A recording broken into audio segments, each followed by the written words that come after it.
Bueno, vamos a hablar ahora de ese tema que nos interesa a todos, ¿no? Y que hemos titulado Resignación ante corrupción. Este es un trabajo, un webinar que estamos organizando con Proética y el Instituto de Análisis y Gestión. Un poco para mencionar, el Instituto de Análisis y Gestión fue fundado hace unos años por quien habla, Midori de Javich y Flor Phillips. Estamos especializados como una consultora en en sistemas de salud con enfoque de equidad y en estos años hemos ido avanzando y colaborando en el diseño, implementación y monitoreo de políticas e intervenciones de salud, desarrollo de capacidades para mejorar los sistemas y las organizaciones de salud. Pero no somos solo nosotras tres, tenemos un grupo de profesionales asociados, ustedes pueden ver ahí sus nombres, son todos profesionales con mucha experiencia reconocida en diferentes temas relacionados a salud, a gestión de salud, a políticas públicas, eh, y entre todos tenemos trabajamos estos temas claves en la agenda sanitaria. Todos sabemos que en el país la agenda sanitaria es variable, ha dependido mucho en los últimos tiempos de las gestiones del ministerio, pero un poco acá hemos tratado de plasmar los temas más importantes de la agenda sanitaria que deberían ser priorizados, ¿no? Hoy día tenemos ponentes y panelistas. Nuestra ponente es Midori de Javich, por todos conocidos. Midori ha sido ministra de Salud y tiene una inmensa experiencia en diseño y gestión de políticas e implementación de proyectos tanto en el país como fuera del país, ¿no? Nos acompaña Susana Wong. Susana Wong es una activista y representante de la sociedad civil en temas de salud, focalizándose en el área oncológica. Ella es directora de la organización Lazo Rosado Perú y ha sido integrante de la Alianza Nacional contra el Cáncer, ¿no? Ella es representante de la Junta de Usuarios de su Salud. Es un espacio que articula la voz de los ciudadanos en la defensa de sus derechos en salud. Su trabajo se enfoca en la vigilancia del sistema sanitario, la promoción de la participación ciudadana y mejora de calidad de los servicios desde la perspectiva de los usuarios, ¿no? Óscar Ugarte, conocido por todos, es médico por la Universidad de San Marcos y tiene una maestría en gestión de políticas públicas por la Universidad Autónoma de Barcelona. Óscar ha sido ministro de Salud en dos periodos, entre el 2008 y el 11 y entre el 2021, en el 2021, y ha sido viceministro unos años antes. Él cuenta con una amplia experiencia conocida por muchos de ustedes en gestión pública, incluyendo roles directivos en el Ministerio, en el Seguro Social, y actualmente él se desempeña en el ámbito académico como docente de posgrado en diferentes universidades en el país en temas de gestión y de políticas de salud. Por último, pero quiero presentarles a José Luis Gargurevich. Él es sociólogo y es especialista en políticas públicas. Él cuenta con experiencia en análisis de gobernanza, reformas institucionales y promoción de la integridad pública. Actualmente, él es director ejecutivo de Proética, que es el capítulo peruano de Transparencia Internacional, desde donde lidera iniciativas para la prevención y lucha contra la corrupción en el país, ¿no? Como moderadora tendremos a la doctora Flor Phillips, por todos ustedes conocidos, ¿no? ¿Quiénes nos acompañan hoy? Acostumbramos a hacer esta revisión, digamos, entre los registrados y tenemos más de 200 y pico registrados y como independientes y el sector privado son la mayoría. Hay un número importante de universidades, de hospitales o institutos, sector público que no es salud. Tenemos representantes de sociedad civil, de los gobiernos regionales en salud, sean DIRIS, DERESA, centros de salud o redes. Tenemos gente del MINSA también, consultoras especializadas en temas de salud y temas sociales, y hay un grupo de salud también, ¿no? ¿Por qué hablar de corrupción? ¿No? ¿Por qué hablar de corrupción en salud?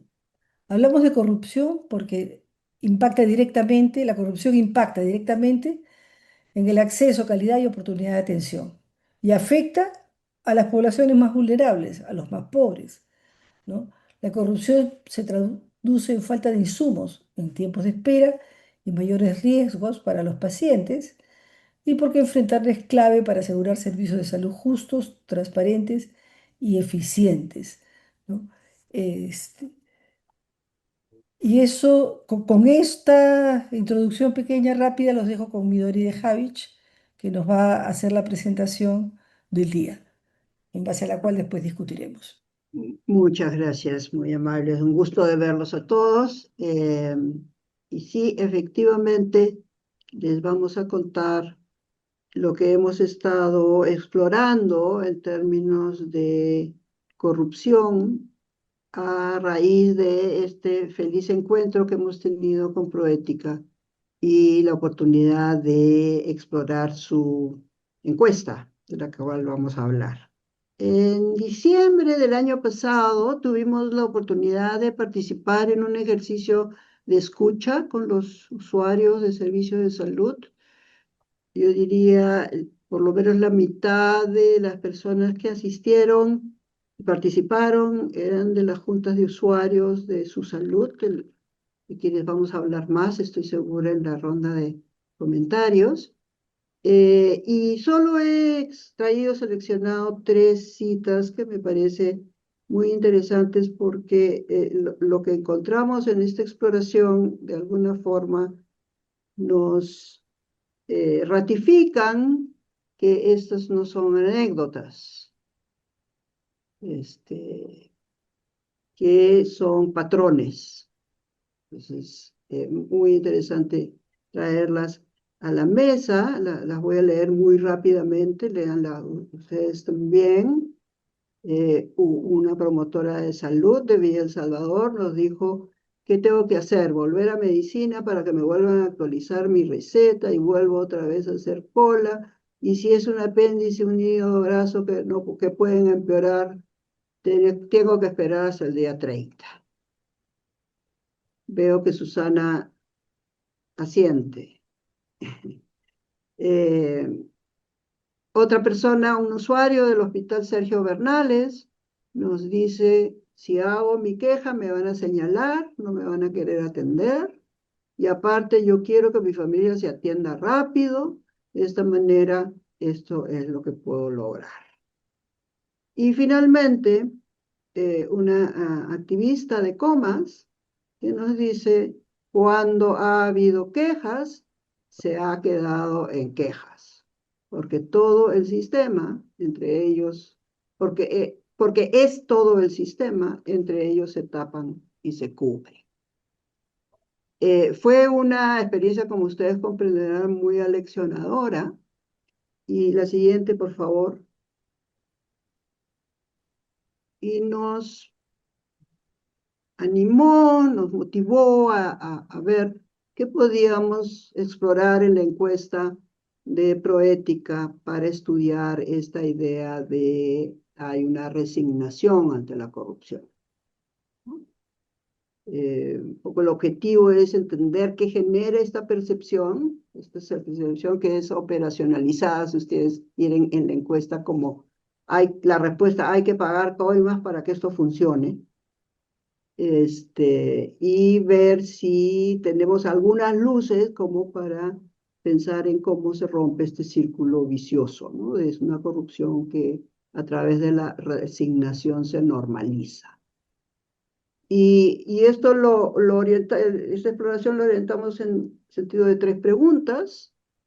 La primera mirada a la data nos sugería que en salud era especialmente grave, digamos, la prevalencia de la coima, la incidencia, pero quisimos probarlo y les voy a contar un poco lo que fuimos descubriendo.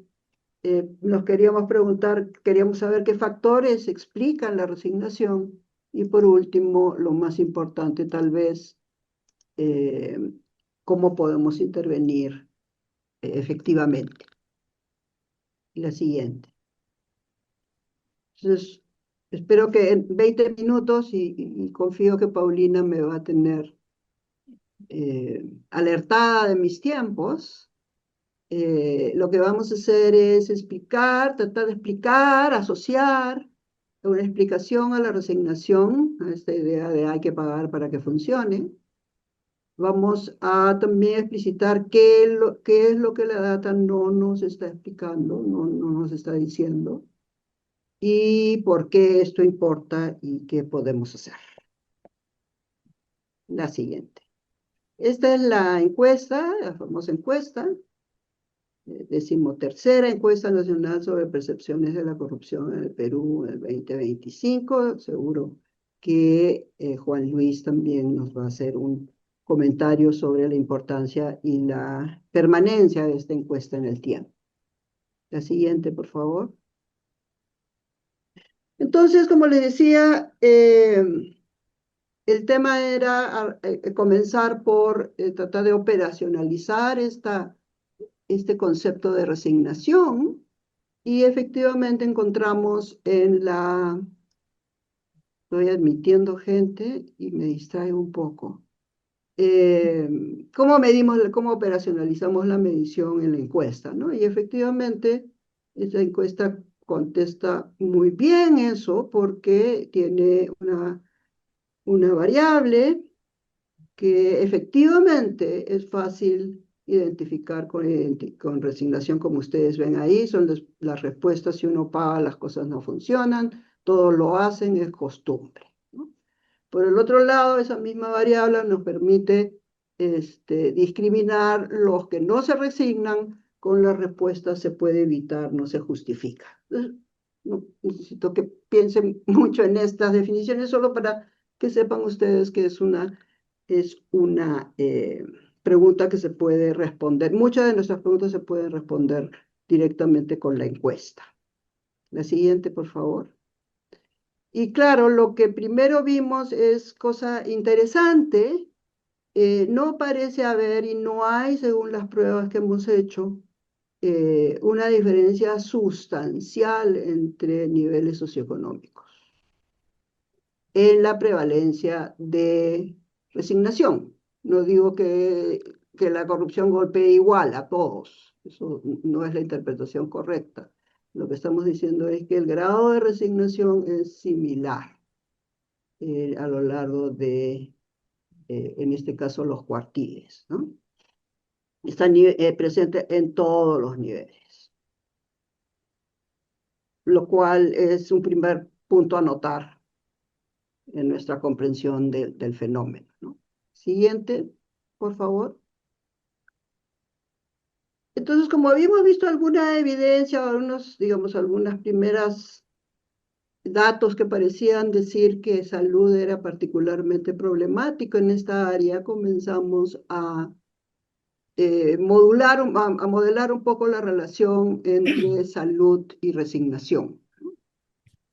Y para hacer una historia divertida pero larga, lo que descubrimos fue que en realidad lo que explica o lo que se asocia, para decirlo en términos más correctos, lo que se asocia a la resignación es cuántas coimas has pagado antes.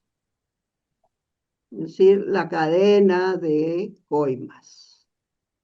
Y eso fue un descubrimiento muy interesante para nosotros porque ya el sector salud como sector perdió relevancia, es un sector más de la cadena, no es el eslabón, ¿no? Entonces, eso fue un primer descubrimiento para nosotros que, como ustedes verán, vamos a jalar de ese hilo en esta presentación.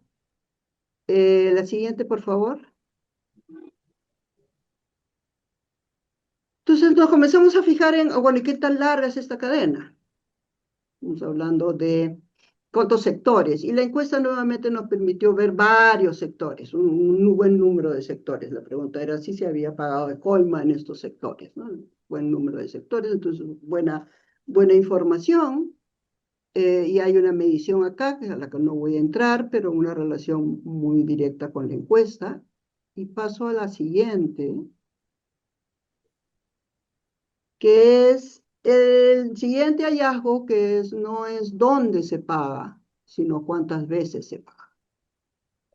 Y lo que vemos acá es que por cada sector adicional en lo que se paga coima, hay un 31% de incremento de probabilidad de resignarse.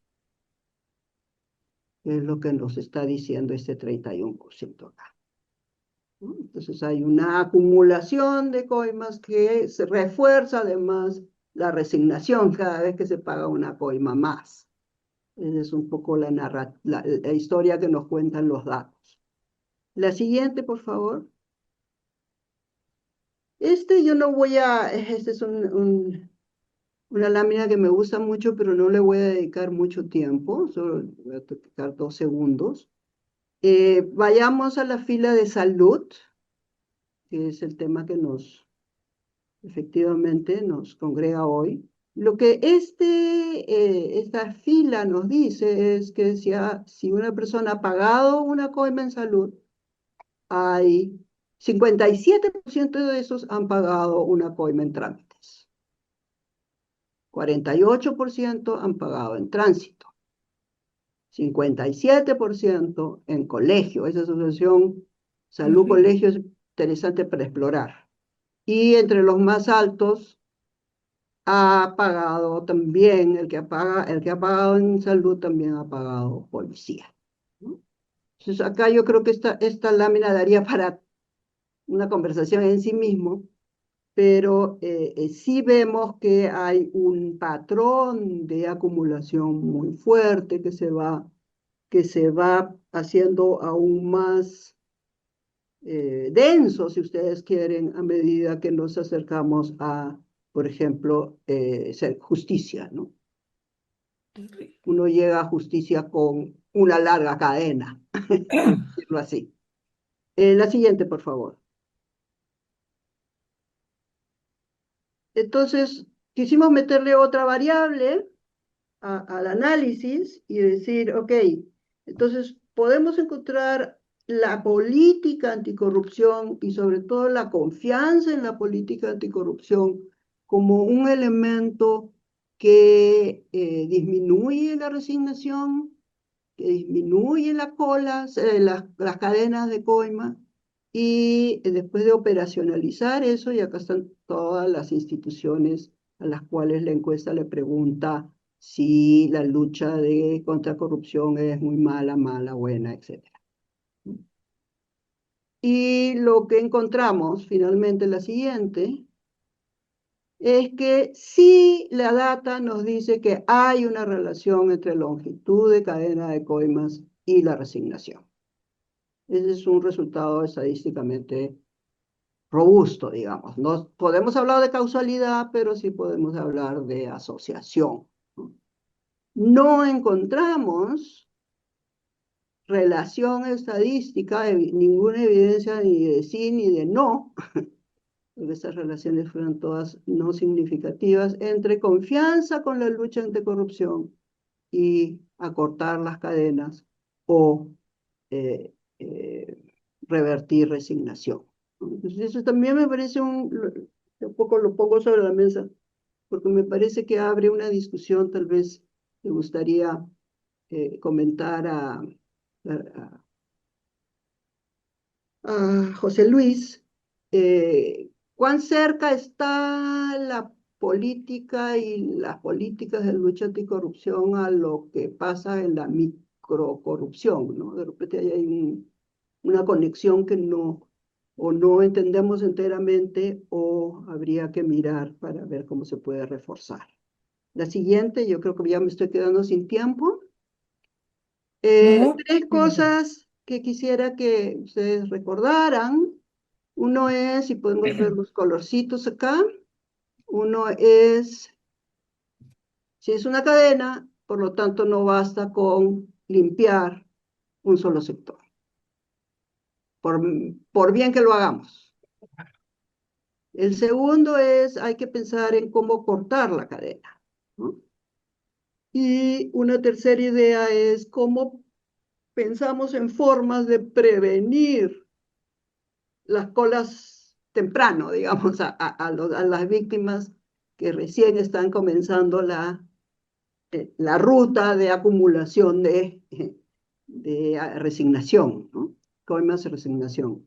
Esto creo que nos dan pistas. Justo me escribió una persona por correo y me preguntaba cómo podemos cortar la cadena en la formación misma de los profesionales. Y en realidad no lo hemos visto desde ese punto de vista, ¿no? Pero es interesante comentarlo y muchas gracias por preguntar. Entonces, la siguiente, estamos casi por terminar. Y ustedes dirán entonces, ¿por qué hablar especialmente de salud cuando hablamos de un problema que es multisectorial y que está encadenado? ¿Por qué debiéramos fijar nuestra atención en salud? Y yo creo que hay algunas razones estratégicas, ¿no? Una es que el 86% de, como veíamos, si podemos retroceder en la lámina de la matriz, creo que me olvidé de remarcarlo, acá el 86% de víctimas de coima en salud reportan coimas en otros sectores. Es altísimo. Y de esas víctimas así se distribuyen, ¿no? Como estuvimos comentando. La siguiente, entonces vamos a adelantar. Entonces, el 86% es algo que es interesante de tomar en cuenta estratégicamente, digamos. Hay una relativa alta prevalencia, no tanto como la que hemos visto en trámites y en otras que son mayores, pero están ahí como en tercer lugar empatadas con educación. Y como hemos visto en la matriz también, hay una ocurrencia con otros sectores que va, en muchos casos, es superior al 50%, ¿no? Entonces hay buenas razones para pensar que salud podría ser un punto de entrada, de todas maneras estratégico, no único, pero sí incluido en el combo, digamos, de intervención. La siguiente. No voy a detenerme acá. La idea es que, entonces, ¿qué hacemos? ¿No? Y toda la evidencia, no sé si toda la evidencia, pero hay bastante evidencia que apunta a impedir la fricción en los puntos de contacto. Una forma de hacer eso es simplificar los puntos de contacto. Reducir los puntos de contacto. Y desde esa línea se llega a estas experiencias de digitalización en puntos de contacto, dos de ellas en salud, otra más allá de salud, que tuvieron efectivamente avances notables, pero ustedes ven, por supuesto, los periodos, ¿no? No menos de 10 años, por ahí, para lograr ver resultados. La idea ahí con la que quiero reforzar esta lámina es esto de la tecnología puede reducir discrecionalidad, puede ayudarnos a reducir discrecionalidad, y al reducir discrecionalidad la coima pierde fuerza, ¿no? O sea, ya no hay de qué lucrar, o hay menos de qué lucrar, digamos, o extraer renta, como diríamos los economistas. La siguiente, por favor. ¿Qué puede hacer la sociedad civil? Yo creo que hay seguramente muchas cosas que no están reflejadas acá. Esas son algunas ideas. Creo que en particular las redes de denuncia, hemos escuchado al comenzar la charla que la gente no cree el mecanismo de renuncia, no está funcionando, no tiene credibilidad, no tiene resultados. Hay que mirar eso, hay que recobrar poder, digamos, de esos mecanismos, de la efectividad de esos mecanismos. Simplificación a mí me parece bien importante, bien importante. No se trata de no regular, no se trata de no estandarizar, no se trata de no ordenar, al contrario, se trata de quitar oportunidades de renta, de mercantilización de acceso a los servicios, porque hemos hecho el procedimiento demasiado complicado y entonces hay una oportunidad clara de lucrar. Hemos hablado de digitalización desde este punto de vista. Por supuesto, digitalización en salud no solo tiene este gran beneficio, o podría tener este gran beneficio, está vinculado a muchos otros objetivos que tenemos en el sector, como mejora de calidad, mejora de gestión, eficiencia, ordenamiento de procesos, etcétera, ¿no? Entonces hay bastante sinergia en esta idea de la digitalización, por eso lo he querido resaltar. Y efectivamente, pensemos en prevenir, ¿no? Yo estaba pensando, los jóvenes, ¿cómo hacemos que los jóvenes que comienzan a acceder a estos servicios no hereden la resignación? La siguiente, por favor. Algunas cosas poco para levantar el ánimo. Podemos cuestionar la resignación, podemos, como decía, ponernos activistas a decir, a ver, yo me acuerdo que cuando estaba en el gabinete, el entonces presidente del Consejo de Ministros, qué horror,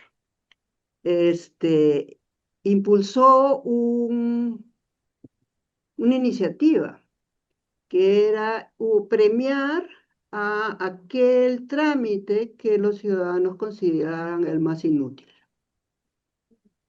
Entonces salimos a búsqueda del trámite más inútil. Y lamentablemente debo decir que lo encontramos en salud. Pero fue un ejercicio muy interesante. Eh, y claro, lo que siempre podemos hacer es seguir hablando, ¿no? Muchas gracias. Un gusto compartir esta exploración con ustedes. Muchas gracias, Midori. Le paso la palabra a Flor Phillips, que va a moderar el panel. Flor, voy a dejar de compartir acá. Muy bien, muchas gracias, Paulina, muchas gracias, Midori. Muy interesante el análisis y las conclusiones sobre la resignación y las cadenas de pagos indebidos. Para nuestro panel ya fueron presentados. Tenemos a Susana Wong, a Óscar Ugarte y a José Luis Gargurevich. Invito a todos nuestros asistentes a formular sus preguntas en el chat para que puedan ser respondidas también por nuestros panelistas. En tanto ello, me gustaría empezar con Susana, si te parece. Quisiera comentar primero que hace unos años atrás, hace como unos 10 o 11 años atrás, la naciente Superintendencia Nacional de Salud creó una estrategia que se denominó las juntas de usuarios en salud. Y la raíz de esta creación fue la respuesta a la pregunta, ¿para qué hacemos una superintendencia? Para defender los derechos en salud de las personas. Esto tiene que empezar porque las personas conozcan sus derechos. ¿Y quién mejor que otro ciudadano, a través de una estructura organizada y soportada por su salud, pudiera hablar de igual a igual con las personas? Y de eso se trata la Junta de Usuarios. Susana ha sido miembro, sigue siendo miembro de la Junta de Usuarios de Lima. Ahora en Perú tenemos 23 juntas de usuarios, faltan solo 2 regiones, y nos va a acompañar en esta experiencia de reflexión sobre pagos indebidos y coimas. Sobre la experiencia acumulada, Susana, los datos que nos han mostrado dicen que la gran mayoría de personas que pagaron coimas en salud también la pagaron en otros sectores, pero la proporción de denuncias es muy, muy baja. Desde la Junta de Usuarios en Salud, ¿por qué crees tú que los usuarios no denuncian estos hechos? ¿Cuáles son las causas, las motivaciones, las situaciones que hacen que ya no crean en el sistema y no denuncian? ¿Y qué cambios concretos a nivel de los servicios de salud o de la propia Junta de Usuarios como un agente eh, que impulsa esto harían que un usuario creyera que vale la pena denunciar? Buenas noches con Claro. todos. Muchas gracias por la invitación al Instituto de Análisis y Gestión. Y muchas gracias, Flor, y a todos el panel. Bueno, como mencionó la doctora Flor, yo vengo del lado de la sociedad civil, ¿no? Sociedad civil activa, que venimos trabajando y difundiendo derechos de salud. En todo este sistema de estar haciendo vigilancia, definitivamente nos damos cuenta como usuarios que hay un miedo principalmente a las represalias. El usuario tiene miedo a las represalias, a que no sea bien atendido e inclusive que se le saque del sistema, ¿no? Por tratar de mencionar o de decir su denuncia. El miedo a las represalias es uno de los factores más fuertes que hay para que la persona no haga su denuncia, ¿no? Después está la desconfianza en el sistema. ¿Qué pasa? No quieren denunciar porque piensan, las personas, los usuarios piensan de que denunciar no vale la pena porque al final no pasa nada.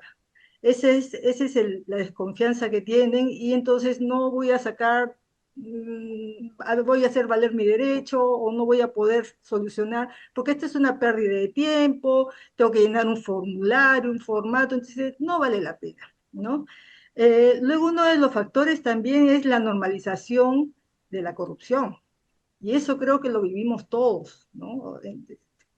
Todos los ámbitos que vivimos prácticamente en el Perú, podemos notar esa parte, ¿no? De que uno piensa que te están haciendo un favor y estás pagando una coima. O sea, eso es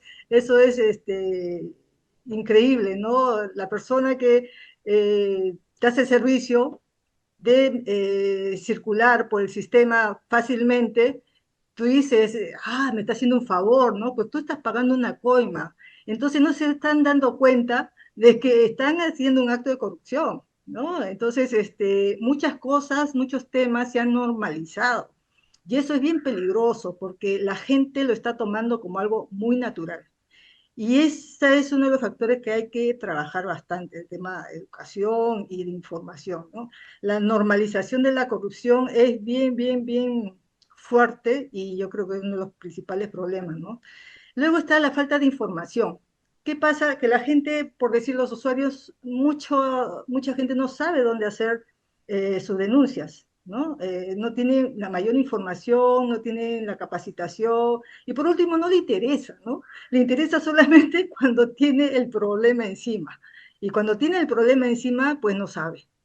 Y eso también es una de las cosas que hay que hacer, que es una grande de las fallas, porque estas informaciones tienen que estar a la mano de los usuarios, de la población, ¿no? Entonces, esa es una de las cosas también. Y también otras es los procesos complejos, ¿no? Muchas veces para la gente se sienten llenar un formato y hacer esto, y dice, ay, pero es igual, no pasa nada. Bueno, lo dejo ahí. Un poco flojo, claro que sí, pero como hay alguien al costado que le dice, yo te soluciono tu problema, ¿no? Entonces dejan de hacer el proceso.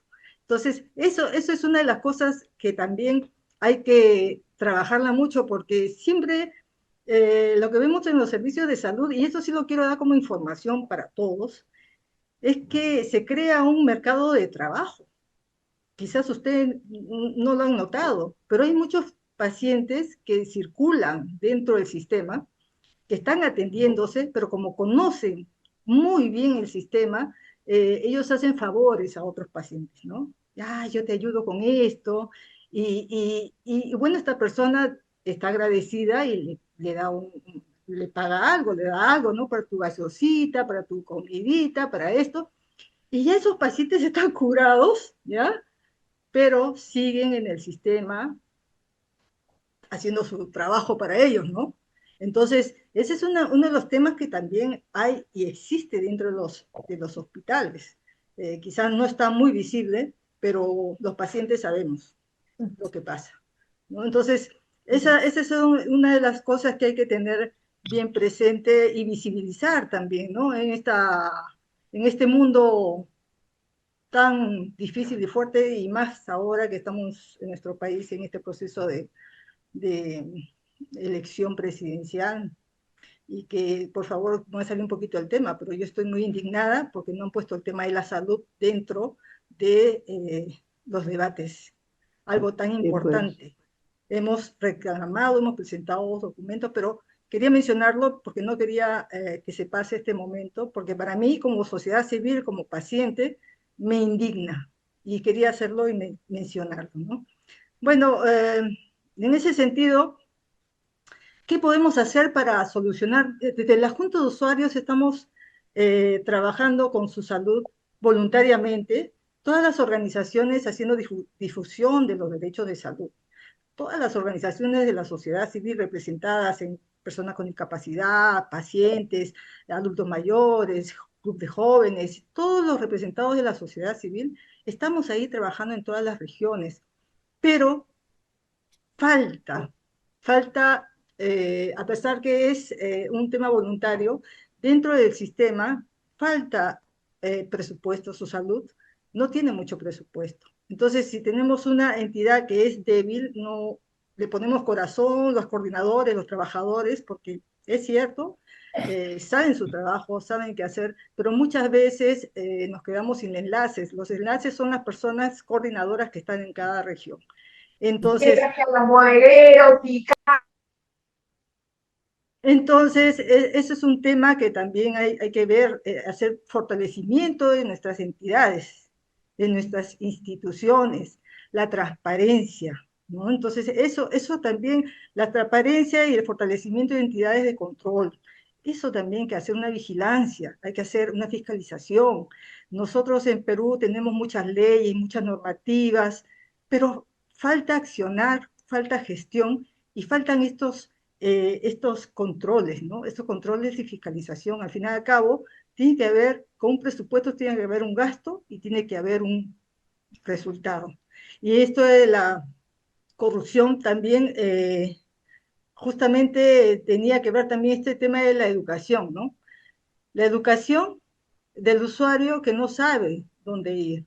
En temas de salud, principalmente, el usuario está en el sistema perdido. Entonces, necesitamos una línea de procesos. Lo que decía la doctora Midori es muy cierto, la parte digital, la parte de organizar, de procesos, eso definitivamente va a ser un tema de que no hayan estas coimas, o en tal caso mejore, ¿no? Mejore la situación en cuanto a la corrupción. Es un tema de verdad bien fuerte, y definitivamente nosotros también nos vemos y nos basamos en el trato al paciente, ¿no? Hay que fortalecer también al sector, a todo el personal de salud en ello. El paciente, el usuario necesita tener confianza, necesita tener seguridad y necesita principalmente un sistema que sea factible, que le ayude, y eso no lo estamos teniendo ahora. Muchas gracias. Muy bien, muchas gracias, Susana. Queda claro que de un lado está, por experiencias previas, seguramente el miedo a las represalias, que lo vayan a identificar en el sistema, en su hospital, y pueda hacer que le nieguen algo que no debería ser, seguramente. Y por el otro lado está esto último que has comentado, que es la, digamos, simplicidad y la transparencia de los procesos, porque, claro, el diablo siempre está en los detalles, ¿no? Y si los procesos tienen algún grado de complicación para el paciente, ahí es donde aparece la famosa frase de yo te puedo ayudar. Y ahí es donde empieza este tema de los pagos indebidos. Muchas gracias, Susana. Vamos a seguir conversando. Oscar, contigo ahora. En esta mirada de resignación como problema de gobernabilidad, desde esa mirada, la resignación implica que las personas dejamos de denunciar, dejamos de creer, dejamos de apostar. Desde tu experiencia, digamos, como gestor público y como ex ministro, ¿qué mecanismos institucionales pueden usarse para revertir esto? ¿Y qué obstáculos encontraste en su momento para implementar reformas que reduzcan la corrupción? Bueno, en primer lugar, muy agradecido por la invitación a este panel. Un honor compartir con Susana y con José Luis las reflexiones y felicitaciones por el estudio que ha presentado Midori, que plantea con bastante objetividad justamente este tema que está siendo puesto en escena, que es el de la resignación ante la corrupción, ¿no? Ahora, ubiquemos que ese es un aspecto de la corrupción, ¿no es cierto? Es la corrupción en la cual termina envuelto el ciudadano, el usuario, por una necesidad. Quiere un servicio y la forma de acceder es la corrupción. Por eso es que termina resignándose. Y es por eso que no es propio y exclusivo de salud, pues, como bien lo dice el estudio, es de transporte, de educación, etcétera, etcétera. Es decir, es la incapacidad del sector público de proveer un servicio transparente, claro, inmediato, sin estas trabas que hacen que la corrupción sea propicia, ¿no es cierto? Es el tema de fondo. ¿Y qué hace el ciudadano frente a eso? Eso está también bien planteado. Me alegro que esté participando Susana, quien es una representante auténtica de esa participación ciudadana, de esa vigilancia ciudadana en esta experiencia que ya narró también Flor y donde ella misma tuvo un rol muy importante desde su salud. Entonces, para ubicar el tema es este tipo de corrupción y finalmente la resignación que no debiera ser es porque los servicios no están a disposición de los usuarios, ¿no es cierto? Y la solución en parte es empoderar a los ciudadanos, pero en gran medida es resolver el problema de las trabas en los servicios, pues, ¿no es cierto? Me voy a referir a las dos cosas. En lo primero, creo que está muy claro y el estudio lo señala, y la intervención de Susana ha sido muy útil para ello, empoderar al ciudadano, ¿no es cierto? Para evitar resignación hay que enfrentar la traba y hay que enfrentar esa condición donde el no acceso lleva a la corrupción. Me parece excelente que yo no sabía hasta qué nivel, ya ha sido referido tanto por Susana como por Flor, 23 regiones ya tienen juntas de usuarios. En el caso salud, eso me parece magnífico. Yo conocía las experiencias en los inicios. Entonces, empoderar al ciudadano, empoderar al usuario para que actúe preventivamente y para que actúe correctivamente. Eso es el camino, es un nivel sin duda, pero no podemos esperar que nos agotemos ahí, ¿no es cierto? Quienes hemos pasado por la gestión pública somos muy conscientes de la responsabilidad que se tiene desde los altos niveles de la gestión, el que esto no se pueda resolver. Es decir, primero resolvamos el acceso, favorezcamos, impulsemos políticas de acceso, para cortar de raíz este tema. Y ejemplos hay diversos, ¿no? Yo puedo decir, más corrupción hay en los grandes hospitales que en el primer nivel de atención. No es que no haya, pero obviamente el acceso es más limitado en los grandes hospitales, sobre todo en consulta externa, o en en las colas quirúrgicas. En el primer nivel de atención, ese es un problema menor. E incluso el, el, el corrupto tiene menos espacio de actuación porque es más conocido, ¿no?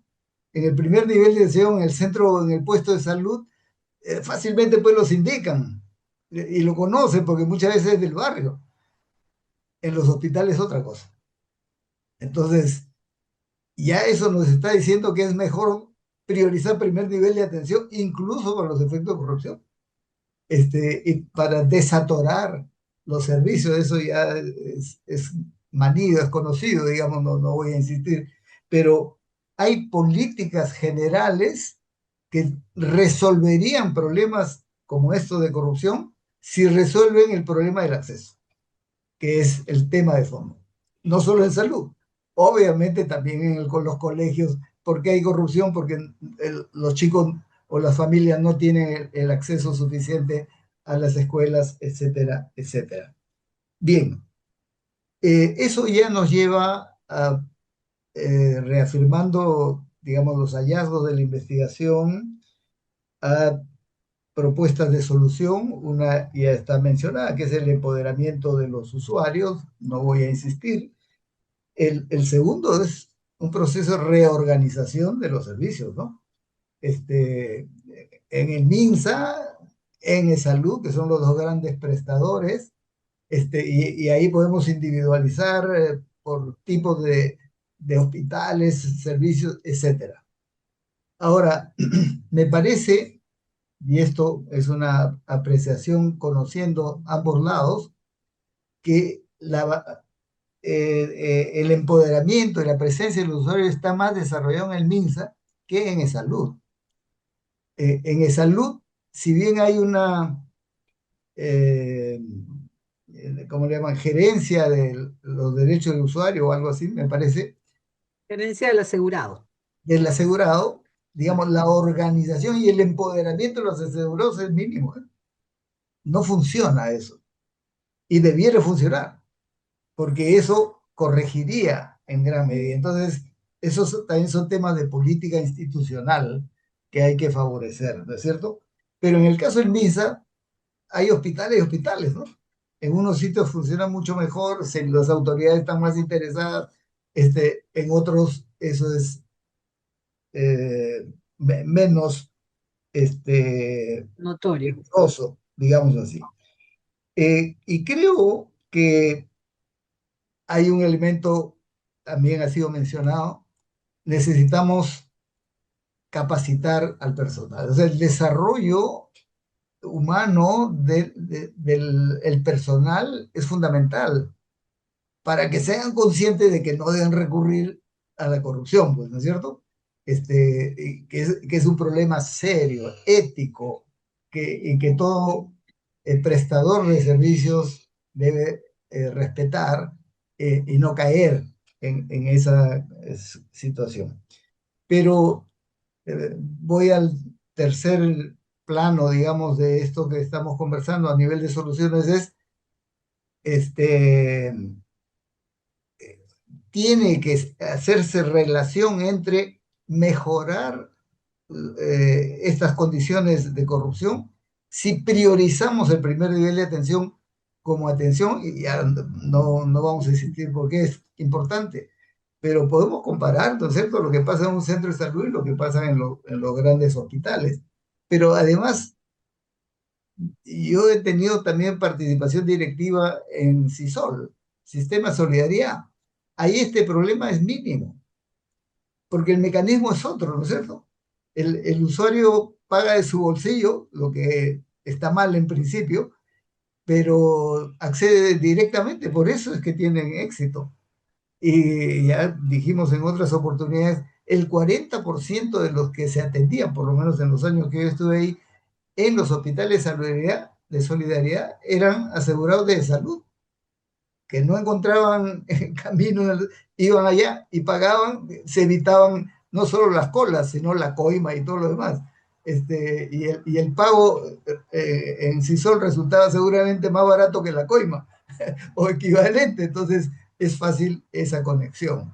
Pero, digamos, hay que entender las razones para buscar las soluciones. Yo creo que esto que decimos, fortalecer el primer nivel de atención es una gran palanca para luchar también contra la corrupción y estos procesos. Termino nomás diciendo, como decíamos, este es un tipo de corrupción, ¿no es cierto? Pero hay la otra gran corrupción es a nivel de los funcionarios encargados de las adquisiciones. Y sabemos, en el caso de salud, la compra de medicamentos, etcétera, es un escenario de corrupción importante. Y no quiero dejar de lado otro gran aspecto de corrupción que además ha estado vigente en estas últimas semanas o meses, que es la corrupción de los proveedores de medicamentos. Indecopi ha hecho una investigación muy seria y ha sancionado a 13 empresas, que no son chicas, ¿eh? Son de las más grandes en el mercado peruano, que se ponían de acuerdo para boicotear las licitaciones, para repartirse el mercado o para evitar participar y crear desabastecimiento y vender en desesperación a precios más altos. 13 empresas están sancionadas. Eso es corrupción. Pero lo menciono ¿por qué? Porque a ese nivel no llega la participación ciudadana, por lo menos es la situación. ¿Cómo hacemos que llegue? ¿Cómo hacemos que los usuarios sean veedores de los procesos de licitación? Que sean veedores de los procesos de investigación y que tengan participación no solo en la investigación, sino también en la vigilancia de las sanciones y demás. Creo que esos son otros espacios. Hay que pensar en la forma de participación más amplia, pero importante, y es uno de los principios, como sabemos, de la reforma del Estado, ¿no es cierto? La participación ciudadana es una de las grandes políticas, por lo menos dichas, pero está en la ley, que debiera garantizarse, pero no es parte de las políticas concretas, ¿no es cierto? Y ahí creo que tenemos retos importantes. Es lo que quisiera adelantar. Muchas gracias. Muchas gracias, Oscar. Ciertamente, traer aquí a la conversación este penoso tema de tantos años de corrupción en los que están involucrados estos laboratorios grandes y algunos, de hecho, hasta algunas personas que eran funcionarios de estas empresas. Acaba de circular la sentencia de más de 1000 páginas en primera instancia, y las pruebas son realmente lapidarias. No, no sé cómo va a continuar eso, pero yo tengo la impresión, y me gustaría tu opinión, para que exista un corrupto, tiene que existir un par, alguien que calce con eso, ¿no?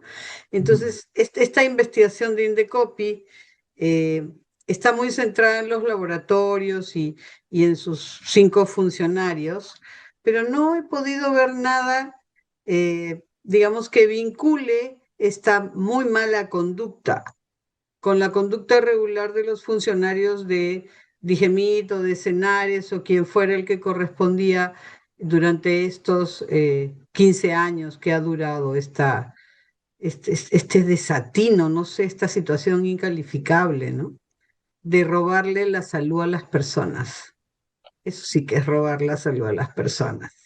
Y tiene precio, ¿ah? Se estima que en todo ese proceso son 7.000, 8.000 millones de soles lo que Sí. se ha jugado en estos arreglos. Y tiene el antecedente del Club de la Construcción, ¿no es cierto? O sea, ya tiene historia. Efectivamente, es lógico que tengan socios dentro, ¿no es cierto? Si bien es cierto, Absolutamente. si bien es cierto, se puede decir, pero para boicotear una licitación no se necesita estar asociado con nadie de adentro, pero la información que tiene para ellos, sí, ¿no? Y esa, con toda seguridad, vincula a terceros dentro del aparato. La investigación de Indecopi no llega hasta ahí, no hace esa relación. a quién le corresponde hacerla. En primer lugar, a la propia institución, ¿no es cierto? Por lo que estamos conversando, a la ciudadanía le interesa también esa relación, cómo atamos. Pero igualmente, eh, ahí hay un campo que no está caminando hasta donde yo sé, que es el campo de la fiscalía, porque esos son delitos, no son problemas solo administrativos. Indecopi mira el ángulo de la defensa del consumidor, ¿no es cierto? Porque aquí se Ujú, están saboteando los derechos de los consumidores. Ok, ujú. pero ¿y cuál es el rol del Ministerio de Salud? ¿Cuál es el rol de la Fiscalía? ¿Y qué están haciendo? Yo digo, por ejemplo, en el caso del Ministerio de Salud, que sobre esta base debería hacer esa investigación. ¿Quiénes desde adentro están o estaban probablemente en vinculación con las empresas o los directivos de las empresas? Porque Indecopi ha descubierto WhatsApps, correos, interferencias telefónicas y todo eso con apoyo judicial. Tiene que haber vinculación con funcionarios, ¿no es cierto? Es Eso. razonable pensar que esa vinculación pueda existir, ¿no? Sí. Y Y eso termino, desalienta. termino, Flor, para no extenderme mucho en esto, con una reflexión. El ministerio tiene una capacidad sancionadora que no la está ejerciendo. ¿Cuál es? Todas las empresas que venden productos en el mercado peruano están autorizadas por el MINSA. ¿Quién? Digemit, ¿no es cierto? ¿Y cómo es eso que estas empresas te trampean a ti, te roban durante años y tú no le dices nada respecto a su capacidad de seguir vendiendo? Tú eres autoridad. De mi punto de vista, sobre la base de una investigación a partir de lo hecho por Indecopi, el MIS tranquilamente puede suspender las, los registros que tienen estos laboratorios, lo que sería lo más duro para esas empresas. Pero ese es un tema que no está siendo tocado. Y el otro tema, por ser un asunto penal, es, no sé qué está haciendo la Fiscalía al respecto. Ya debería de propia iniciativa estar procesando lo mismo, ¿no es cierto? Pero es un tema grueso, lo vinculo porque ahí también debemos buscar la presencia del ciudadano, ¿no? Debemos buscar los canales para la participación ciudadana y es un principio fundamental, la vigilancia ciudadana, que también debe expandirse hasta ese nivel. Sin duda, sin duda. Muchas gracias, Oscar. Creo que tus reflexiones, junto con las de Susana, nos están ampliando el panorama de una manera notable. José Luis, en tu condición de directivo de Proética, seguramente tienes muchísima información para compartir con nosotros sobre la resignación que se ha puesto en evidencia y que se puede tomar como un indicador de riesgo democrático. No solo la resignación puede considerarse una actitud individual, es un indicador, ciertamente, de que el ciudadano ha dejado de creer, ha dejado de entender y pensar que el cambio es posible. Y desde esa mirada que, digamos, se está llena de desconfianza, ¿tú crees que el Perú ha cruzado algún umbral en este sentido de no retorno, digamos, de "Ah, hay que dejar que pase porque sucede con Indecopi, con los medicamentos, porque si yo digo no me van a atender, porque me pueden relegar, porque puede haber una venganza, digamos, si me quejo por algo y mejor pago"? ¿Tú crees que hemos pasado algún límite o esto es recuperable? ¿Cuál sería la idea? ¿Cuál sería la propuesta de Proética? Flor, qué importante es esa pregunta. Yo, que me dedico el 100% de mi tiempo ahora a mirar los temas de corrupción y por lo tanto, digamos, vivo así enfermo todos los días con todo lo que pasa. Sí creo que es importante no creer que no tenemos retorno. Esa es mi primera entrada, ¿no? Yo creo que sí hemos cruzado un umbral que es el siguiente, creo, ¿no? Que es que la ciudadanía, por lo que vamos midiendo ahora, es mucho más consciente que hace unos años de que cuando lo atienden mal en un servicio público como la salud, lo que está detrás de eso ya no solo es burócratas ineficientes o sistemas obsoletos, sino alguien que está sacando una ventaja de esa ineficiencia. Eso es nuevo, eso sí es nuevo.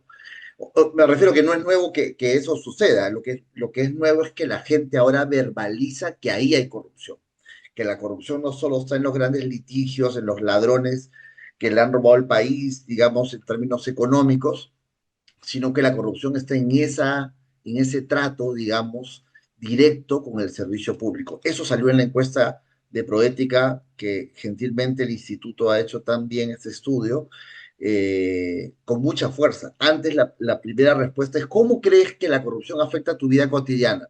Bueno, porque afecta a la economía del país, ¿no? Ahora una de las principales respuestas es porque no me deja acceder a servicios como salud y educación. Y eso es nuevo, eso nunca había sido la respuesta. Entonces sí creo que es un umbral que hemos pasado, que creo que es una oportunidad. Por supuesto, traduce una enorme debilidad institucional como la que estamos recreando ahora.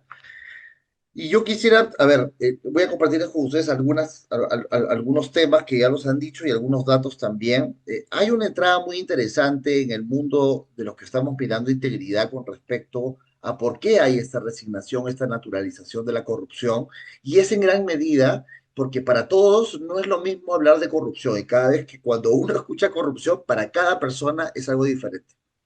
Para muchos, la corrupción es solo cuando ya estamos en el delito, pero no la entrada al delito, no el riesgo de corrupción, no la inconducta funcional, en fin, todos los pasos previos que me acercan al delito. Por lo tanto, efectivamente, y Susana lo ha explicado muy bien, en el trato del usuario con las personas con las que se relaciona en el servicio, muchas de las cosas que están en el mundo de los favores no son consideradas corrupción.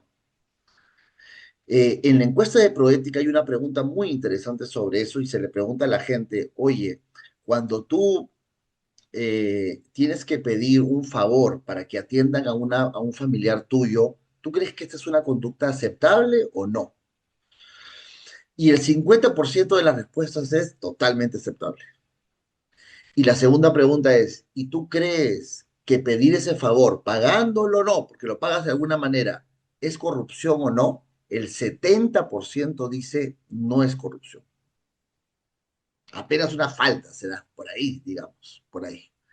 Y a ese dato que les acabo de hacer tiene que ver con eso que estamos hablando. Entonces, no para todos es lo mismo corrupción. Y ahí hay un tema enorme por conversar, porque por eso es que en la agenda pública la corrupción siempre termina estando en el mundo de los litigios y de los procesos judiciales y penales y no en el mundo de la calidad de los servicios, que es lo que estamos haciendo aquí ahora, ¿no? Y no hemos estado conversando sobre eso lo suficiente, ¿no? Entonces, la coima, la experiencia de la coima ha crecido enormemente. Antes, cuando preguntábamos en la encuesta de Proética a nivel nacional cuántos habían pasado por una situación de coima, apenas eso llegaba al 12%. Ahora estamos en más del 30% de la gente que afirma pasar por una situación de coima y más aún acumulativa, como bien Midori lo ha expresado ahora. Ahora, vínculo con democracia, que es lo que me preguntan, ¿no? Miren, Transparencia Internacional hace una medición que a mí me encantaría poder replicar ahora a nivel nacional, ojalá que sea posible. Hace una medición de la correlación que hay entre los países que son corruptos y sus democracias, ¿no? Nosotros este año en el índice va de 0 a 100. Cuanto más te acercas a 0, más corrupto eres. Nosotros estamos 30. Hace años estamos más o menos entre el 30 y el 40. Ahora estamos 30. Pero el dato más interesante de este año es que cuando se saca la media, esto se hace en 180 países, cuando se saca la media de qué puntajes tienen, qué tipos de países, según sus democracias saludables, según sus libertades de expresión según sus participaciones ciudadanas más robustas, por ejemplo. Los países que tienen puntajes más ligados a 100 o a 70, digamos, que son los mayores, son los que tienen estas libertades y estos procesos, digamos, de participación ciudadana muy, muy sólidos, que son los que tienen la media de 70. Nosotros estamos en 30, ¿verdad? Estamos en el grupo de los países autócratas y dictatoriales del planeta. Es decir, el Perú, en términos de corrupción, se asemeja más a una dictadura que a una democracia. Es decir, se porta así porque sus democracias y sus instituciones son endebles, su sociedad civil ha sido golpeada, hostilizada, está debilitada, está silenciada, digamos, no tiene la fuerza seguramente que tenía hace 15, 20 años, y por lo tanto el sistema pasa por encima de nosotros con mayor contundencia, ¿no? Pero ese es un dato importantísimo porque sí hay una correlación entonces entre cuánto se deteriora la democracia y cuánto yo naturalizo o me resigno a la corrupción como lo estamos hablando hoy, ¿no? El otro tema importante que también hemos hablado con muchos ciudadanos es cómo, bueno, efectivamente, si la única manera de poner a mi familiar en una cama en el hospital es pagando un favor, lo voy a pagar porque pagar el favor es la única manera de acceder al servicio que el Estado no me brinda. O sea, ni siquiera hay una culpa, digamos, detrás de eso, ¿no? Entonces sí, creo que eso es clarísimo. La moneda de cambio del servicio que el Estado no me da es el favor, es el pago de la coima, pero es parte de la moneda, es parte de la transacción económica que tengo que hacer. Por eso ni siquiera está en el ámbito de lo incorrecto o de la corrupción, ¿no?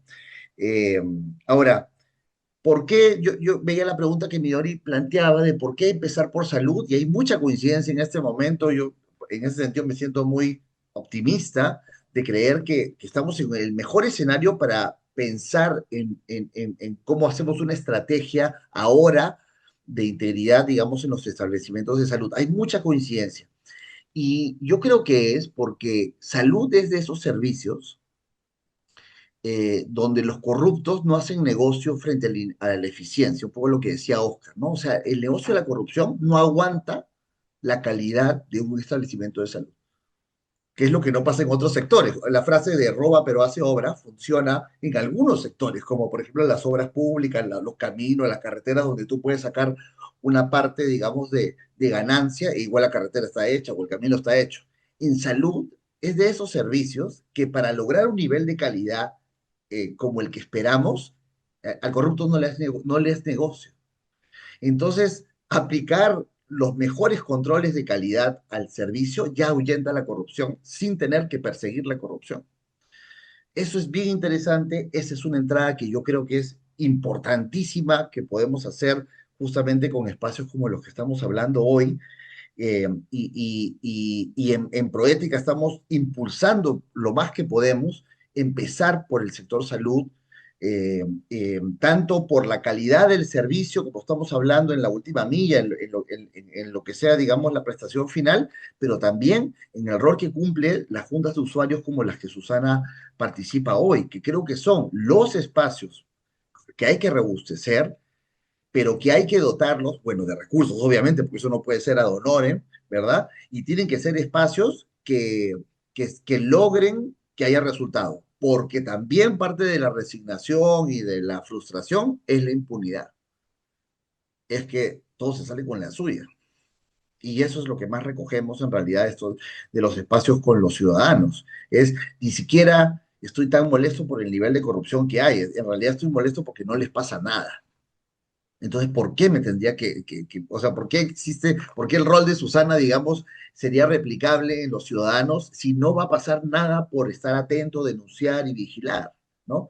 Y ahí creo que la sociedad civil tiene un rol, tenemos que reengancharnos efectivamente, entusiastamente con la posibilidad de que eso se haga así. Y ahí, recogiendo algo que decía Oscar, y con esto acabo, eh, eh, sí creo que es importante que nos preguntemos quién lo tiene que resolver, ¿no? Porque creo que la agenda de la integridad o la agenda contra la corrupción está bien asectorializada, voy a decir así. Es decir, los que hablamos de integridad no hablamos de los servicios públicos.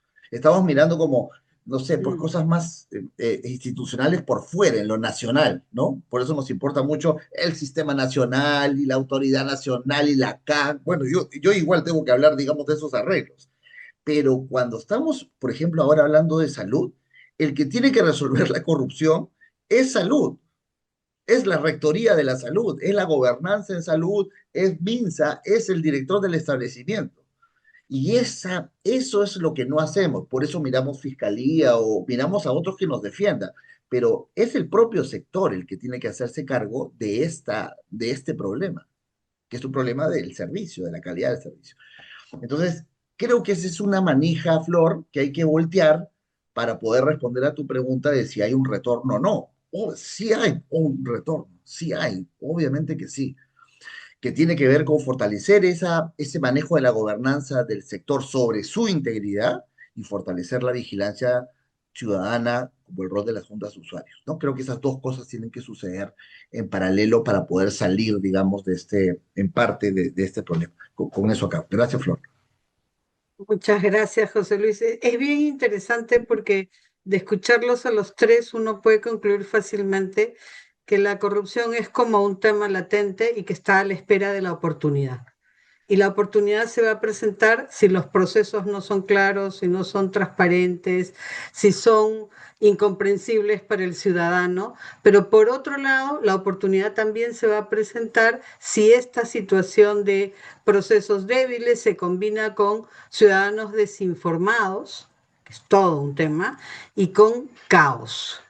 Y mientras no controlemos el primer nivel de atención, y ahí estoy en línea con Oscar, y donde el 80% de la patología se pueda resolver, de manera que lo que fluya a los hospitales sea digamos, un flujo de pacientes más manejable, baja la frecuencia del caos y entonces los procesos se pueden ejecutar de una mejor manera, más transparente, más sólida, con más calidad, con más acceso, con más disponibilidad, ¿no? Yo creo que hemos repasado muchísimos de las aristas que tiene este tema de corrupción. Me gustaría compartir e invito a nuestros tres panelistas y a Midori para comentar sobre las preguntas que nos han colocado acá nuestros participantes. Eduardo Aguirre dice, ¿hasta qué punto esta encuesta describe al país y hasta qué punto describe solo a las principales ciudades del país? De repente, José Luis, tú puedas comentar brevemente, porque son varias preguntas y nos gustaría agotarlas, ¿no? Sí, sí, sí, es un tema interesante. La encuesta no tiene una representación, digamos, a nivel provincial, sí tiene una representación de macrorregión, por lo menos a ese nivel. Entra a una representación urbano-rural, pero no suficiente para responder, digamos, positivamente esa pregunta. Sí creo que en siguientes ediciones deberíamos hacer ese esfuerzo para lograr, digamos, una representación más territorial, ¿no? Perfecto. Marco Ninahuanca nos dice, ¿pueden mencionar algunos casos típicos de coimas? Quizás Susana o Oscar, ¿pueden mencionar algunos casos típicos de coimas? Puedo responder. Uno de los casos típicos, por ejemplo, la cita, ¿no? Tener una cita más pronta, ¿no? Es uno de los casos. Otros puede ser como fluir en el sistema, ¿no? O sea, siempre hay una forma de atención, hay un proceso siempre del paciente dentro de un hospital, por ejemplo, ¿no? Entonces, como está perdido, viene alguien y le ayuda a fluir en el sistema. Y dentro de ese sistema encuentra pues más rápido la cita, encuentra más rápido, ¿no? Muy eficiente. Muy eficiente, ¿no? Muy Entonces, eficiente. eso es muy natural. Muy bien, muchas gracias, Susana. Nevai Huacho, Sobre eso, Flor, por también favor, podría Oscar, opinar. claro que sí. A ver, yo soy asegurado de salud y soy paciente de salud. Y conozco los procesos porque no me salto digamos, las normas. Hago mi cola, pido mi cita, espero, y veo. Entonces, por ejemplo, en el Hospital Rebagliati, donde es uno de los grandes problemas, ¿no? Las colas se congestionan. Yo llego a la hora que me han citado, hay una lista ahí, efectivamente, eso es transparente, estoy esperando y de repente viene 1, 2, 3, yo soy el 4, digo, ya llego, y de repente aparece el 8 por encima de mi turno y el 10 y no sé cuánto. Entonces, yo digo, ¿qué pasa, no? Me tocó cuando entré a la consulta, le digo, doctora, disculpe, estoy esperando, pero ha entrado otros. Ay, no sé, ¿por qué solo es la enfermera, la técnica, digamos, la que ordena? Es obvio, porque en la cola uno escucha, ¿no? Que si no se arregla con la técnica, simplemente no entra, porque son los adicionales, ¿no? Esos adicionales van a entrar, esos pagan, ¿no? Y nosotros, humildes mortales, tenemos que esperar. Ese es una de las cosas más frecuentes, pero hay para la consulta, hay para los análisis, que es otro campo. A mí me han pedido una resonancia magnética en octubre por un control postquirúrgico de una operación que tuve en agosto y he estado esperando que me den cita, que me den cita, que me den cita. El mes pasado, que fui por enésima vez a pedir mi cita para la resonancia, me dijeron, ahora sí le podemos dar. Y me dicen, dentro de 5 meses lo van a llamar para darle cita. Ya, pues, ¿qué hago? He ido y me he hecho la resonancia por mi cuenta, ¿no es cierto? Yo puedo pagar. Esa es otra consecuencia, Ese el es el gasto de costo bolsillo, ¿no? adicional de estos problemas, porque es la ineficiencia finalmente, ¿no? Sí. Este, eso existe, pues, ¿qué vamos a hacer? La Hay que hacer ineficiencia que eventualmente hasta podría ser intencional. Midori, Sí, justamente de eso quería comentar. El ejercicio de escucha que referí al inicio de la presentación, una cosa que salió que fue muy interesante, escucharlo verbalizado, digamos, es este asunto de la escasez ficticia. Porque claro, hay un problema en el sistema, la oferta no es lo suficientemente desarrollada para la demanda, todos estos temas estructurales que conocemos, pero además añade esta escasez ficticia que todos conocemos, que es, se malogró el equipo, no es solo ineficiencia, es adrede crear esas oportunidades de escasez. Lo comenta también con medicamentos. Fue muy interesante que nos comentaran que a veces van por sus personas con enfermedades crónicas, en fin, van por sus medicamentos y les dicen que no hay y la junta de usuarias, los miembros de la junta de usuarias van y miran y ya está. Entonces, hay un tema, yo lo menciono porque hay un tema sí que se resuelve con mejor organización, o sea, crecer en términos de nuestra capacidad de brindar atención, pero hay otra, yo creo que muy importante en el tema de los procesos, ¿no? la Porque gestión esas cosas, honesta de los procesos. sí, yo creo que La ahí podemos, gestión no va a honesta. resolver todo, porque este monstruo tiene muchas aristas, pero yo creo que ese es su punto de entrada muy concreto. Pero digitalizar los procesos podría ser de gran impacto para Sí, minimizar la corrupción, ¿no? Porque le sí, da trazabilidad. Y exactamente. cualquiera, en cualquier momento, puede saber qué pasó y puede reconstruir en el tiempo qué sucedió. Ese Y es claro, justamente el asunto, la trazabilidad, es decir, trazabilidad en las decisiones de asignación de los recursos escasos. es correcto. Trazabilidad a quién a quién le asigno la cama, trazabilidad a quién le asigno la cita, etcétera, ¿Y etcétera, etcétera. quién la asigna? No Así solo a es, quién, sino quién la asigna. bien, Acá justo hay exactamente. una pregunta para ti, Midori. Eduardo Primero, Aguirre dice, si el mensaje central es que no importa dónde se paga, sino cuántas veces se paga, ¿No se estaría subestimando el peso cualitativo de ciertos sectores como salud, donde intervienen urgencia, dolor, dependencia y asimetría extrema? Brevemente, por favor, porque Sí, tenemos... no, totalmente de acuerdo. Yo creo que el tema de corrupción en particular es un tema que tiene que estudiarse con métodos mixtos, ¿no? La encuesta nos da una oportunidad de hacer una aproximación, digamos, cuantitativa, pero la riqueza está efectivamente en entendiendo mejor esas otras variables a las cuales de repente nos podemos aproximar primero cualitativamente para afinar nuestros análisis, ¿no? Creo que es un campo Exactamente. enorme, usando las encuestas que hay, las de Proética, que además están a disposición, hay otras también, y que se subutilizan, ¿no? Muy bien.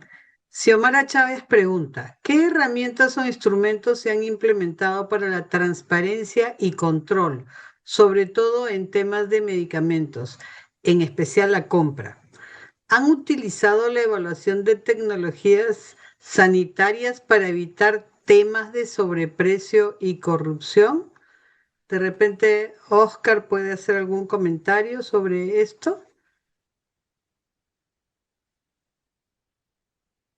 Estás en mute, Oscar. Ahí Sí, está.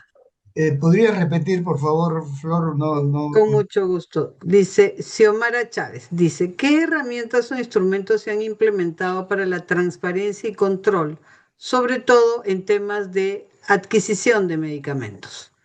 ¿Han utilizado la evaluación de tecnologías sanitarias para evitar temas de sobreprecios? Eh, sí, hay experiencias bien interesantes. Midori también conoce, Flor igualmente. Este, se implementaron ya desde años atrás y lamentablemente se han ido dejando, y eso es parte del problema, estrategias de compra masivas a través de lo que se llamó las compras corporativas, por ejemplo, comprar todas las unidades ejecutoras de Esalud, pero también perdón, del MINSA, pero también con Esalud o con las sanidades, grandes compras que permitía abaratar los precios por la competencia que se genera, utilizando el mecanismo de la subasta inversa, que es el mejor mecanismo hasta donde yo sé de transparencia, porque no hay forma de fijar precio, salvo lo que hacen los proveedores, digamos, que han denunciado Indecopi, que se ponen de acuerdo sobre esos precios. Pero desde el aparato, si se utiliza ese mecanismo y se implementa, eso permite la transparencia mayor y las mejores condiciones. Hay que retomar eso. Yo creo, lamentablemente, y no dudo de que ahí pueden haber intereses de por qué se ha dejado de lado las compras corporativas, justamente para garantizar este objetivo de minimizar la arbitrariedad. Yo creo que ese es un buen mecanismo, habría que retomar, hay que perfeccionarlo, es cierto, para evitar que le hagan estas trampas, ¿no? Uno convoca licitación muy grande, pero nadie se presenta. Y al final te crea desabastecimiento y tienes que salir a comprar a la carrera y te ponen los precios que quieren, ¿no? Que es el Ujú. objetivo, y eso lo dice Indecopi clarísimamente. Entonces, sí hay experiencias, sí hay mecanismos, y yo creo que es decisión política para Muy bien, definir lo que se quiere. muchas gracias. Nevai Guacho hace un comentario, dice doctora Phillips, un punto a tomar en cuenta es la brecha digital que actualmente tienen los asegurados adultos mayores, con poco acceso a un reclamo, el libro de reclamaciones, que actualmente ya tiene un link y un QR. Difícil de acceder para la mayoría de los adultos mayores que no saben cómo hacer para presentar su queja. Para Susana, creo. Yo coincido en que los adultos mayores tienen, digamos, poca educación digital o alfabetización digital. Claro, nunca les falta un hijo, un nieto, alguien que los ayude, pero al hospital generalmente no van hijos y nietos y pueden tener problemas. Susana, brevemente, ¿cómo hacemos para que los adultos mayores tengan autoconfianza y sepan que hay un libro de reclamaciones y una plataforma PAUS y que pueden presentar una queja? Sí, justamente eso, Flor. Siempre hay un espacio y una oficina, esta plataforma PAUS, para poder acercarse y manifestar su problemática. Es definitivamente poner un tema digital a una persona adulta mayor que nunca ha tenido estos medios o que no sabe manejar estos medios. Es una trampa, pues, ¿no? Es una trampa para no denunciar, ¿no? Entonces hay que acercarse a esa plataforma, pero también pueden llamar a su salud. Podemos ahí ayudar a la persona a gestionar su problemática y su denuncia también.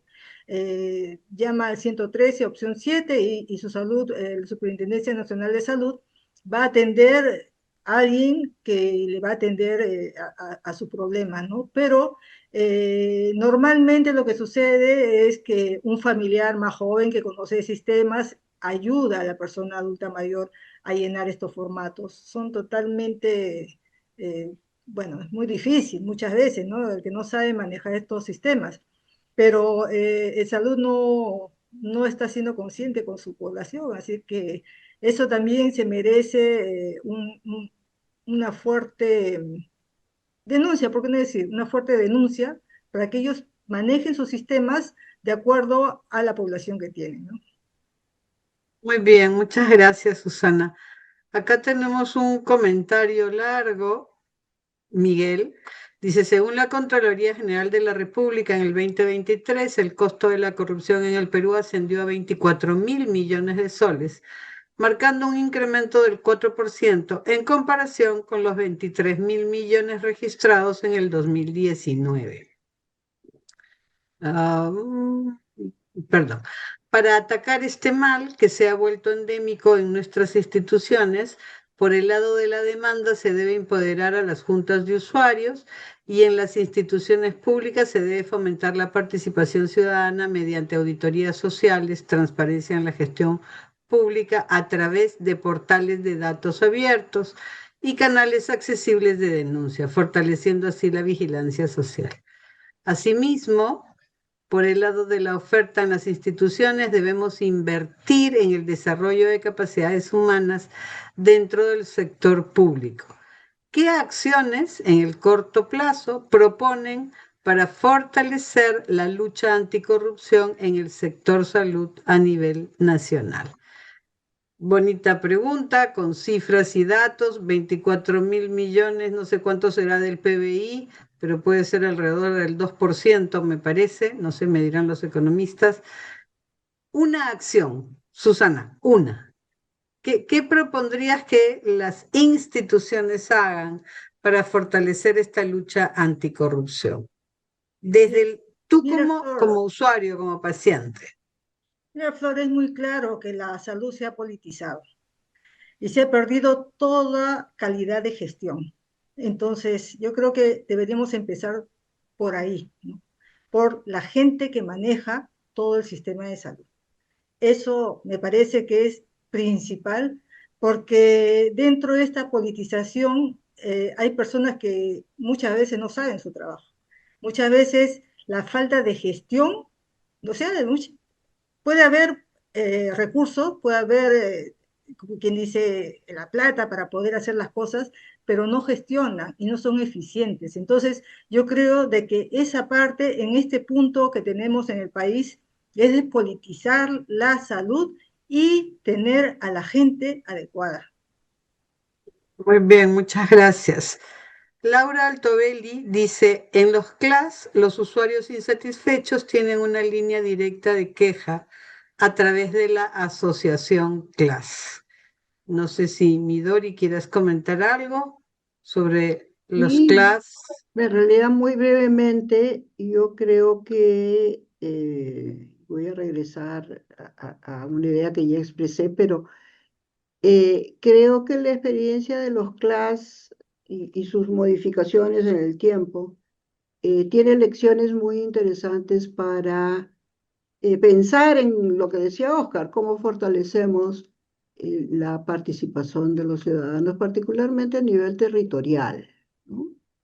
Yo creo que una componente esencial del éxito de esta reforma del primer nivel, digamos, la reforma del sistema a través del fortalecimiento del primer nivel. Un componente, como digo, fundamental es la vigilancia ciudadana, la participación ciudadana con las diferentes formas que adopte en cada lugar. Creo que los CLAS nos dan diferentes lecciones. Creo que hay que mantener una política flexible. Lo que se puede hacer en un sitio no necesariamente se puede hacer en otro. Las, la- Así la- es. las historias, la cultura local, todo eso influye muchísimo en la forma en la cual las comunidades se organizan. Entonces no hay que tratar de imponer, creo yo, un modelo único, como suele ser. Y no digo por los clases, sino como suele ser. A veces las buenas intenciones del ministerio tienden a imponer es- armaduras un poco rígidas, ¿no? Un solo molde, como si el país fuera igual en todos lados, Sí. y no lo es. Jorge Flores dice, ¿ustedes han tenido opiniones de las instituciones privadas como Confiep, el Minería y Petróleo, ADEX y otros sobre qué piensan de la corrupción en salud, en ESalud? Porque ellos son los principales aportantes y me parece que si el Estado no hace nada, perdón, me pierdo en la lectura. Acá está. No hace nada o si cumplen estas instituciones, deben tener una participación más activa porque son los aportantes directos. Sé que en el caso de MINSA es otro tema administrativo de fondos propios del Estado.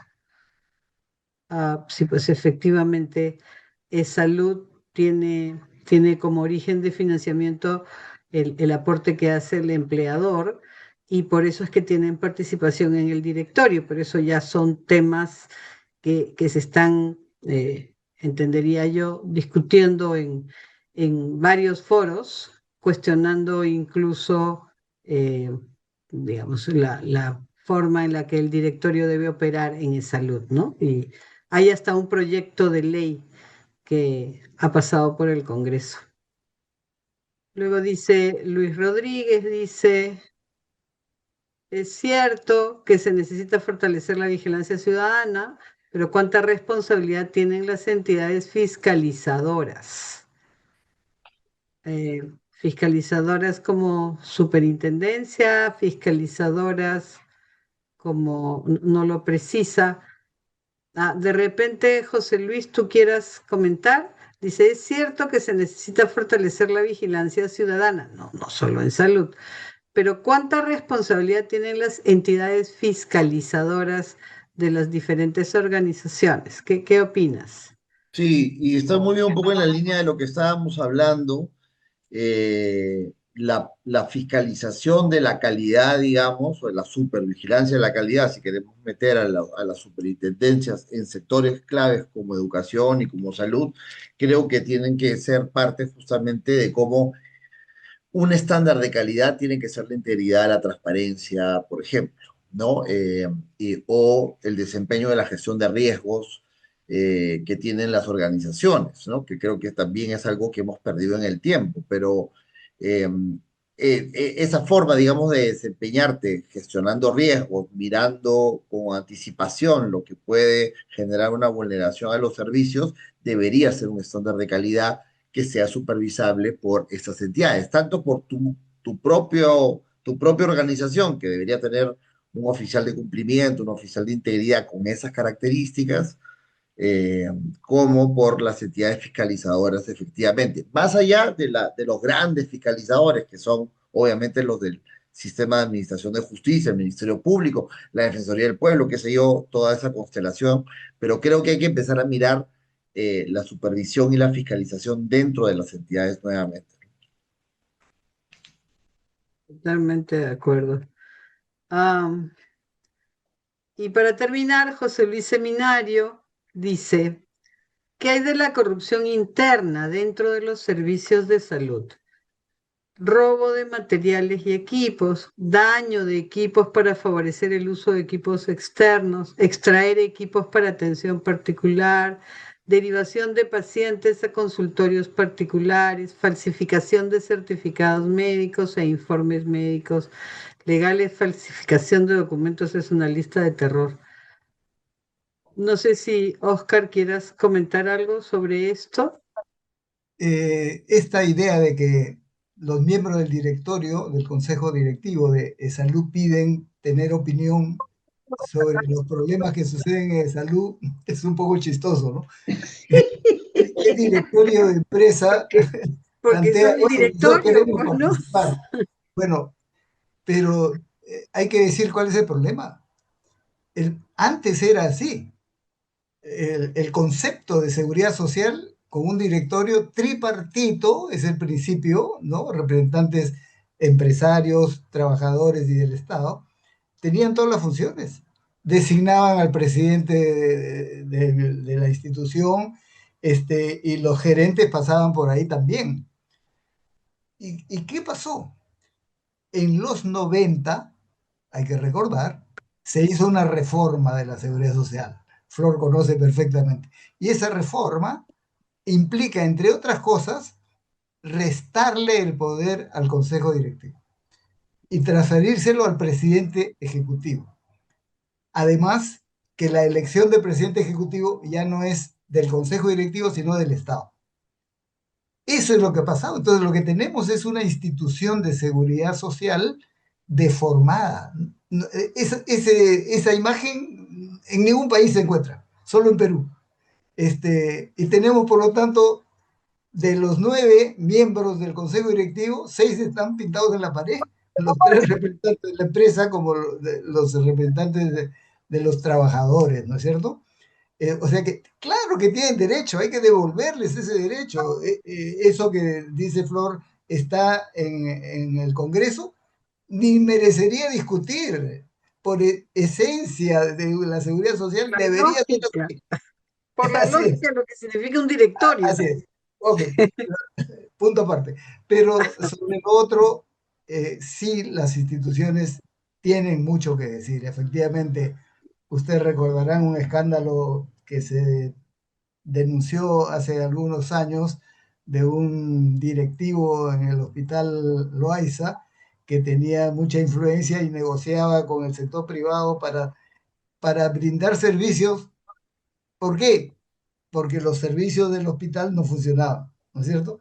Y él tiene una frase famosa de este señor, de una grabación que se ha hecho conocida, que si están malogrados, que sigan malogrados, no importa, porque se va a contratar con terceros. Entonces, claro que sí, desde dentro de la institucionalidad del Estado hay un rol fundamental que corresponde en primer lugar a las autoridades de la institución, del hospital, cualquiera que fuere, sea del MISA, sea de salud o lo que fuere, pero hay una responsabilidad también en la conducción del sector, ¿no es cierto? Y eso no se puede negar, eso es, hay que exigir a quien esté en la conducción del sector, porque eso se resuelve con autoridad y respetando principios que son básicos. Y que no hay que inventar nada, ¿no? Es actuar para que las cosas funcionen, porque Se hay llama presupuesto ética, para esas cosas. Ok, se llama ética. así es. Ética de gerencia, así es como se llama eso, ética de gerencia. Bueno, muy bien, muchas gracias a nuestros invitados panelistas, a Susana, a José Luis, a Oscar y a Midori también en su doble rol de panelista. Yo creo que todos hemos disfrutado mucho esta conversación, nos hemos podido conectar con algunas ideas que seguramente no las teníamos mapeadas, hemos reafirmado algunos otros conceptos que teníamos sobre pagos indebidos y lo hemos visto además desde perspectivas diferentes, ¿no? Así que muchas gracias y le doy la palabra y el pase a Paulina. Por si acaso hemos agotado todas las preguntas, ¿eh? No le debemos preguntas a nuestros participantes. Paulina. Ok, muchas gracias, Flor. Este, voy a hacer un resumen corto, porque nos hemos pasado un poco el tiempo, pero es interesante todo el tema que empieza con un estudio que evalúa las coimas como una forma de corrupción, a ampliar a muchas otras formas de corrupción que existen en el sector, ¿no? Desde las coimas propiamente dicha, desde el desvío de recursos de un lado para otro, desde lo último que se ha mencionado, el derivarse pacientes, los problemas con las compras, con las licitaciones. Yo agregaría los problemas que existen con las obras también, ¿no? Pero yo creo que hay cosas que hay coincidencia en que deberían hacerse, ¿no? Bueno, una primera es que la tecnología reduce la discrecionalidad. Y escuchando esto me trae a la memoria en los años 90, cuando yo trabajaba en el Hospital Carrión del Callao y comenzaban los intentos de mejorar gestión. El hospital fue piloto y fue el primero que automatizó la caja del hospital. Y el mes siguiente que se automatizó la caja, los ingresos del hospital subieron en 50%, ¿no? Entonces, evidentemente había una fuga porque no se registraba en forma automática los ingresos y como ese podrían haber muchísimos ejemplos, ¿no?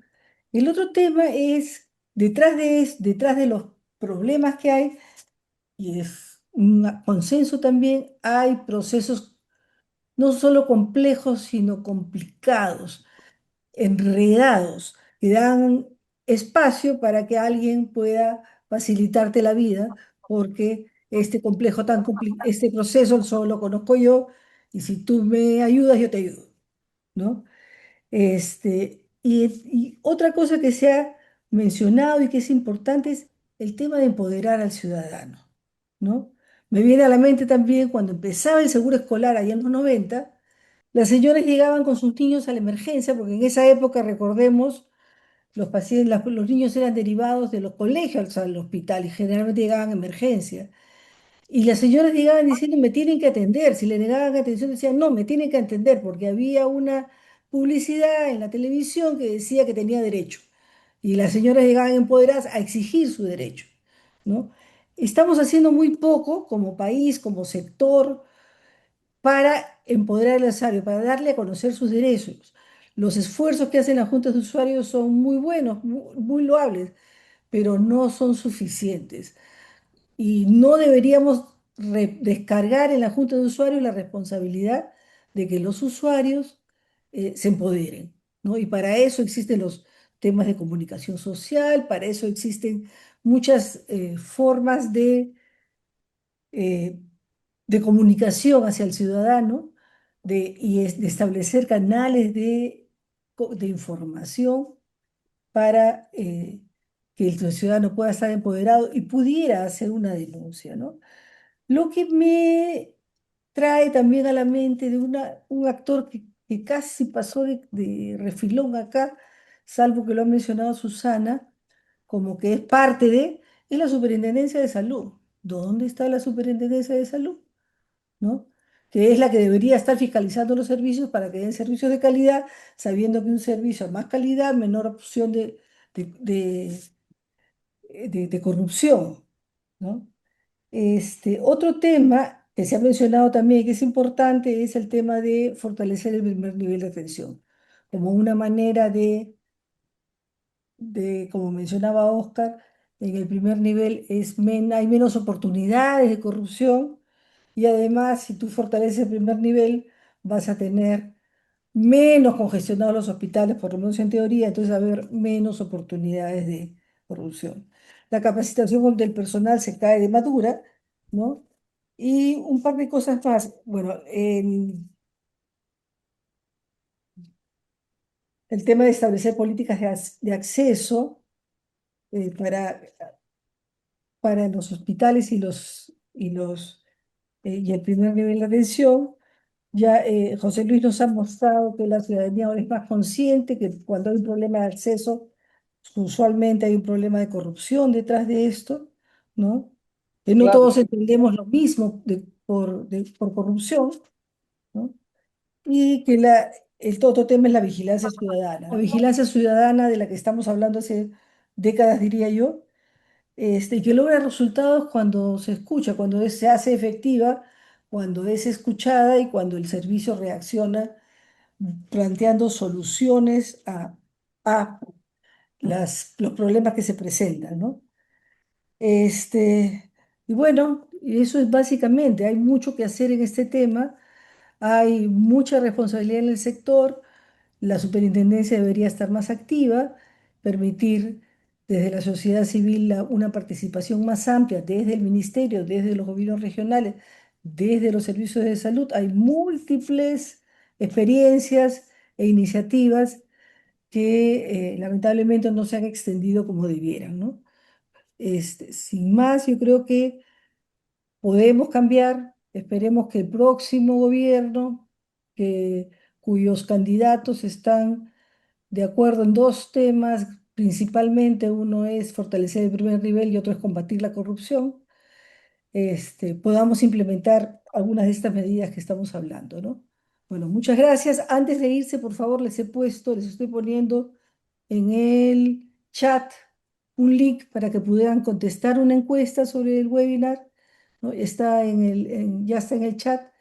Entonces, sin más de eso, les agradezco a todos su participación y su paciencia por este tiempo más que nos hemos tomado y además por haber dejado de lado el debate de los candidatos, que ojalá lo hayan grabado como lo he hecho yo para verlo después, ¿no? Buenas noches a todos y muchas gracias.